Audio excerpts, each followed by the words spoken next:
RTV app వార్తల్ని క్షణాల్లో చదివే అవకాశం ఉంటుంది. ఒక న్యూస్ పేపర్, ఒక టెలివిజన్ ఛానల్ మీ చేతుల్లో ఎప్పుడూ ఉంటాయి. నిజంగా కూడా రామచంద్రాపురం గ్రామంలో నాకు చాలా ఇష్టమైన గ్రామం ఇది. సరే, ఇవాళ మనం రాజకీయాలు, నేను స్వామిదాస్ గారు ఇవాళ వైఎస్ఆర్సీపీ పార్టీలో ఉన్నాం. ఆయన ఇక్కడ ఎమ్మెల్యే అభ్యర్థి, నేను ఇక్కడ ఎంపీ అభ్యర్థి, విజయవాడ పార్లమెంట్. నేను స్వామిదాస్ గారు ఇక్కడ కొన్ని కళ్ళు తాగే కొండ ముచ్చులు వచ్చినాయి.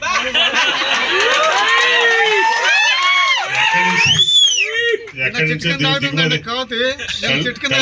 కళ్ళు తాగే కొండ ముచ్చు, ఈ కళ్ళు తాగే కొండ ముచ్చి ఎక్కడి నుంచి వచ్చిందో తిరువురు, వాళ్ళ ఏ గ్రామమో, ఏ ఊరో, ఏ నియోజకవర్గమో, ఏ రాష్ట్రమో మనకు తెలుసా? కళ్ళు తాగే కొండ ముచ్చిని ఇక్కడ అరాచకాలు చేయమని చంద్రబాబు నాయుడు ఇక్కడ పంపించాడు. అతని సంగతి మాకు తెలుసు, ఎందుకంటే అతను ఎంత అరాచకవాదో. ఒక కాలకేయుడు టైపు ఆ కళ్ళు తాగే కొండముచ్చి, కాలకేయుడు. రేపు రాబోయే రోజుల్లో తెలుగుదేశం పార్టీ వాళ్ళే చెప్తారు, మా స్వామిదాసు దేవుడితో సమానమని అక్కడ తెలుగుదేశం నాయకులే చెప్తారు. ఈ కళ్ళు తాగే కొండముచ్చి అవునా? 30 ఏళ్ళుగా ఇక్కడ సేవ చేసుకుంటున్నాడు మీ అందరికీ. సరే, అప్పుడులో తను తెలుగుదేశం పార్టీలో ఉండొచ్చు, ఇప్పుడు వైఎస్ఆర్సీపీ పార్టీలో ఉండొచ్చు, కానీ ఎవరైనా అవమానపరిచాడా? ఎవరినైనా? మీరందరూ ఆయన తెలుగుదేశం పార్టీలో ఉన్నప్పుడు మీరందరూ వైసీపీలో ఉన్నారు కదా, ఏ రోజన్నా మిమ్మల్ని అవమానపరిచాడా? ఎప్పుడైనా ఇబ్బంది పెట్టాడా? అనవసరంగా ఎవరైనా మాట్లాడా? మాట్లాడలేదు కదా. అటువంటి మంచి వ్యక్తుల మీదకి ఈ అరాచకవాదుల్ని, ఈ కాలకేయుల్ని, అట్లాగే ఈ కీచకుల్ని ఎక్కడి నుంచో పంపించి ఈ తిరువూరు ప్రజల్ని ఏ రకంగా ఇబ్బంది పెట్టాలనుకున్నాడు చంద్రబాబు నాయుడు గారు సమాధానం చెప్పాలి. పోనీ ఈ ఊరోడా, ఈ నియోజకవర్గం అతనా, ఈ జిల్లా అతనా కాదు, ఎక్కడి నుంచో వచ్చాడో తెలియదు, ఏ ఊరో తెలియదు. అటువంటి వ్యక్తులు వచ్చి వాళ్ళ స్వామిదాస్ గారిని మాట్లాడుతున్నారంటే అది నిజంగా రేపు తెలుగుదేశం నాయకులకే తెలుస్తుంది. ఆల్రెడీ తెలిసిపోయింది వాళ్ళకి. రేపు ముందు అతని టార్గెట్ తెలుగుదేశం పార్టీ నాయకులు. వాళ్ళ రేపు తెలుగుదేశం పార్టీ నాయకులు పడబోయే అవమానాలు అన్నీ కాదు, ఇక ఈ కళ్ళు తాగే కొండముచ్చుతో ముందు వాళ్ళు ఇబ్బంది పెడతారు.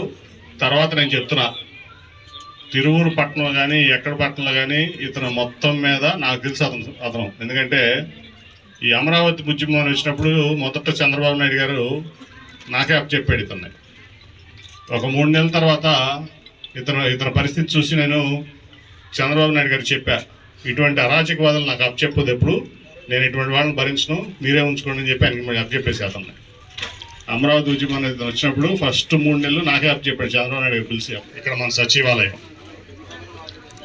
20 లక్షలు స్థలాన్ని ఈ గ్రామం కోసం దానం చేసినటువంటి ఇద్దరు మహానుభావులు, వాళ్ళిద్దరికీ నిజంగా కూడా పాదాభివందనాలు.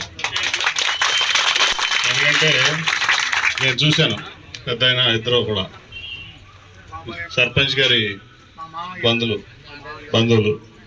నాకు తెలిసి పెద్ద ధనికులు కాదు నేను అనుకుంటున్నా, కానీ ఈ ఊరు కోసం ఒక సచివాలయం నిర్మించాలని ఊరు ప్రజలందరూ తరపించినప్పుడు జగన్మోహన్ రెడ్డి గారి ఆశయాలు మేరకు ముందుకొచ్చి స్థలం ఇచ్చినటువంటి దాతలు నిజంగా చాలా గొప్ప వాళ్ళు. ఇవాళ చాలామంది చోట్ల ఉంటారు, కోటీశ్వర్లు ఉంటారు, కానీ ఒక్క రూపాయి కూడా పక్క వాడికి ఇబ్బందుల్లో ఉంటారంటే ఒక్క రూపాయి కూడా ఇవ్వనటువంటి వ్యక్తులు వాళ్ళంతా. అటువంటిది ఈ గ్రామం కోసం వాళ్ళు ఈ మంచి పని చేశారు. వాళ్ళు చిరస్థాయిగా ఈ రామచంద్రపురం గ్రామంలో వాళ్ళ పేర్లు ఎప్పుడు వాళ్ళు ఉన్నా లేకపోయినా చిరస్థాయిగా నిలిచిపోతాయని చెప్పి ఈ సందర్భంగా తెలియదు. అక్కడ మహాసేన్ రాజేష్ అంట, ఎక్కడది టీగన్వరం, చూశారుగా మీరు ఆయన అరాచకం. రెండోది ఈయన. మరి చంద్రబాబు నాయుడు గారు ఆయన పనికిరాని కొడుకు లోకేష్ ఏమంటున్నారు, కానీ ఈ తిరువూరు నియోజకవర్గానికి ఇట్లాంటి వ్యక్తిని పంపిస్తాం నిజంగా అంటే ఇంకెవరో లేనట్లు. ఇటువంటి వ్యక్తిని పంపిస్తాం నిజంగా కూడా అరాచకం కింద. రేపు ముందు తెలుగుదేశం పార్టీ నాయకులు ఇబ్బంది పడతారు, అవమానపడతారు. తర్వాత ఇక్కడ వర్తకులు వ్యాపారాలు చేసిన వాళ్ళు ఇబ్బంది పడతారు. ఇంకా చెప్పాలంటే ఇతను ఒక కీచకుడు, కాలకేయుడు.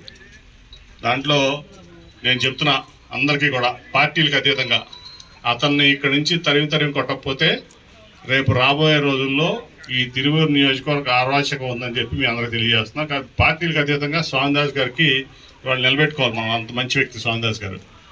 ఏదో మీడియా ఉంది కదా, స్వామిదాస్ మీదో సుధారాణి మీదో ఇంకేదో బురద చల్లాలంటే ఇక్కడ ప్రజలందరికీ తెలుసు స్వామిదాస్ ఏంటి, సుధారాణి ఏంటి, ఇక్కడ వైఎస్ఆర్సీపీ పార్టీ ఏంటి, వైఎస్ఆర్సీపీ పార్టీ నాయకులు ఏంటి అనేది. కాబట్టి కళ్ళు తాగే కొండ ముచ్చులు చేసే అల్లరికి మీరేం ఇబ్బంది పడద్దు. ముందు తెలుగుదేశం పార్టీ నాయకులు ఇబ్బంది పడతారు, మీరు కాదు. వైఎస్ఆర్సీపీ నాయకులు అందరూ హ్యాపీగా ఉంటారు. మరిన్ని వీడియోస్ కోసం ఛానల్ ని సబ్స్క్రైబ్ చేయండి. లేటెస్ట్ అప్డేట్స్ కోసం వాట్సాప్ ఛానల్ ని ఫాలో చేయండి. అండ్ లింక్ డిస్క్రిప్షన్ లో ఉంది.